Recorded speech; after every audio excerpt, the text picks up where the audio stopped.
আলাইকুম বন্ধুরা, টেকবিদের নতুন একটি টিউটোরিয়ালে আপনাদের সবাইকে স্বাগতম। বন্ধুরা, আমরা অনেকে হোয়াটসঅ্যাপ ব্যবহার করে থাকি। তো হোয়াটসঅ্যাপ ব্যবহারকালীন সময়ে আমরা বিভিন্ন হোয়াটসঅ্যাপ চ্যাটিং গ্রুপে অ্যাড হয়ে থাকি। তো চ্যাটিং গ্রুপে বিভিন্ন ধরনের মানুষ থাকে। তো তারা যখন আর কি মেসেজগুলো পাঠায়, এর মধ্যে যেগুলো ছবি পাঠায় বা ভিডিও পাঠায় সবগুলো কিন্তু অটোমেটিক্যালি আমাদের ডাউনলোড হয়ে গ্যালারিতে চলে আসে। তো চ্যাটিং গ্রুপটাতে কেউ যদি বাজে কোনো মেসেজ বা বাজে কোনো ফটো বা ভিডিও যদি পাঠিয়ে থাকে, তো সেইগুলো যদি আমাদের ফোনে অটোমেটিক্যালি ডাউনলোড হয়ে গ্যালারিতে সেভ হয়ে থাকে, তো নিশ্চয়ই আমাদেরকে বিরক্তিকর পরিস্থিতিতে পড়তে হয়। বন্ধুরা, আজকে আমি আপনাদের সাথে যে সেটিংটি শেয়ার করতে যাচ্ছি, সেই সেটিংটি অফ করার মাধ্যমে আপনারা আপনাদের হোয়াটসঅ্যাপ ইউজ করবেন, বাট হোয়াটসঅ্যাপের ছবিগুলো আর ভিডিওগুলো যেগুলো আর কি ডাউনলোড আগে থেকে হয়ে যেত, সেগুলো আর এখন থেকে হবে না। তো বন্ধুরা, কিভাবে আপনারা সেটিংটি চালু করবেন জানতে হলে ভিডিওটি দেখতে থাকুন। বন্ধুরা, প্রথমে আপনারা আপনাদের হোয়াটসঅ্যাপ অ্যাকাউন্টে চলে যাবেন। হোয়াটসঅ্যাপে চলে যাওয়ার পর আপনারা উপরের দিকে দেখতে পাচ্ছেন 3 ডট একটা আইকন আছে। তো 3 ডট আইকনটাতে আমরা ক্লিক করব। ক্লিক করার পর এখানে সবার নিচের দিকে সেটিং নামে একটি অপশন আছে। তো সেটিং অপশনটিতে আমরা ক্লিক করব। ক্লিক করার পর এখানে সেকেন্ড যে অপশনটা আছে চ্যাটস, তো চ্যাটস অপশনটিতে আপনারা ক্লিক করবেন।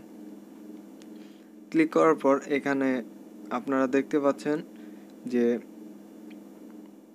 শো মিডিয়া ইন গ্যালারি, সবার নিচের দিকে শো মিডিয়া ইন গ্যালারি, এই অপশনটি আপনারা অফ করে দেবেন। অফ করে দেওয়ার পর আপনারা ব্যাক বাটন প্রেস করে ব্যাকে চলে আসবেন।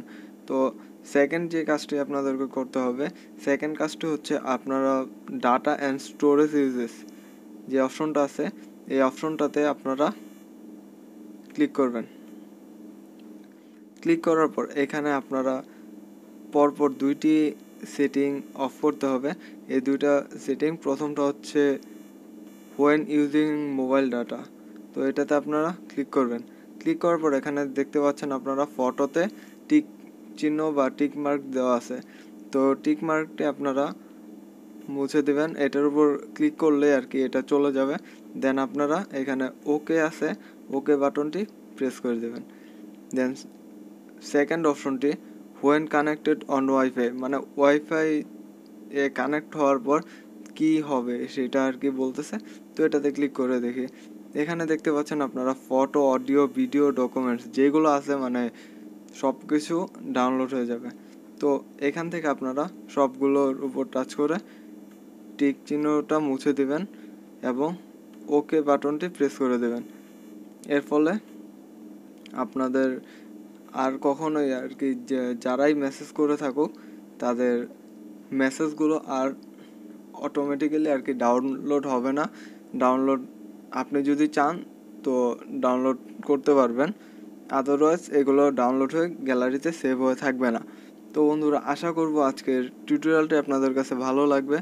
তো ভিডিওটি যদি আপনাদের কাছে ভালো লেগে থাকে অবশ্যই ভিডিওতে একটি লাইক কমেন্ট করবেন, এবং যারা আমার চ্যানেলে নতুন ভিজিটর তাদের প্রতি রিকোয়েস্ট থাকবে আমার চ্যানেলটি সাবস্ক্রাইব করে পাশে থাকবেন। ধন্যবাদ।